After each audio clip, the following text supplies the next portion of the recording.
ఇప్పుడైన తాజా వార్త AP CM Chandrababu Naidu విశాఖపట్నంలో పర్యటించనున్నారు. సముద్ర ఆహార ఉత్పత్తుల ఎగుమతులపై విశాఖలో నిర్వహించే జాతీయ సదస్సుకు హాజరు కానున్నారు. ఉదయం 10 గంటలకు ఏయూ ఇంజనీరింగ్ కాలేజీ గ్రౌండ్స్ కు చేరుకొని ప్రపంచ పర్యావరణ దినోత్సవాన్ని పురస్కరించుకొని యూనివర్సిటీ ప్రాంగణంలో మొక్కలు నాటుతారు.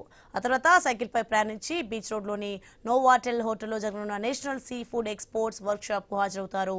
ఈ సదస్సులో కేంద్ర మంత్రులు పీయూష్ గోయల్, చిరాగ్ పాస్వాన్ పాల్గొనున్నారు. ఇదే అంశానికి సంబంధించి మరింత సమాచారం మా ప్రతినిధి రాజు అందిస్తారు. ఎస్ రాజు.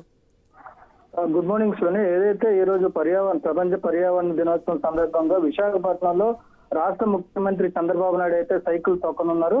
ఉదయం 8:30 గంటలకి ఉండవెల్లి నుంచి హెలికాప్టర్ లో బయలుదేరి 10 గంటలకి ఏయూ ఇంజనీరింగ్ గ్రౌండ్ లో ఉన్నటువంటి హెలిప్యాడ్ కి అయితే చేరుకుంటారు. అక్కడ ఏర్పాటు చేసినటువంటి పర్యావరణ దినోత్సవ వేడుకల్లో పాల్గొని 10 నుంచి 10:15 వరకు అక్కడ మొక్కలు నాటే కార్యక్రమంలో పాల్గొని అనంతరం కూడా 10:30కు బయలుదేరి ఏదైతే బీచ్ రోడ్ లో సైకిల్ మీద ప్రయాణం చేస్తూ రోడ్డు మార్గంగా ఉండా కూడా పర్యావరణాన్ని పరిరక్షించాలనే సందేశాన్ని ఇస్తూ కూడా ఈ రోజు సైకిల్ మీద అయితే విశాఖపట్నం బీచ్ రోడ్ లో ప్రయాణిస్తున్నారు. అక్కడి నుంచి నవాటాల్లో నిర్వహించేటువంటి విశాఖ ఎకనామిక్ రీజన్ సమావేశానికి పాల్గొంటారు.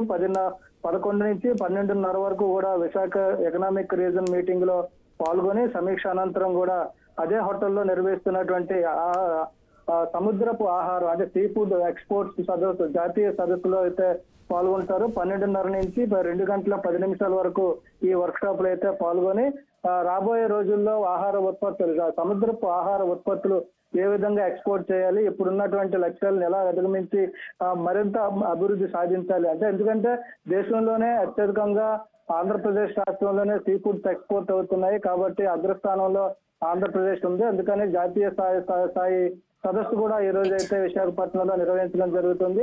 ఈ సదస్సులో పాల్గొని రాబోయే రోజుల్లో మరింత మంది ఎక్స్పోర్ట్ బిజినెస్ లో పాల్గొనే విధంగా వాళ్ళని చైతన్యం చేయడానికి అయితే ఈ కార్యక్రమాన్ని నిర్వహించడం జరుగుతుంది. అనంతరం తిరిగి విజయవాడ అయితే మధ్యాహ్నం 3 గంటలకు బయలుదేరి విజయవాడ చేరుకోబోతున్నారు చంద్రబాబు నాయుడు.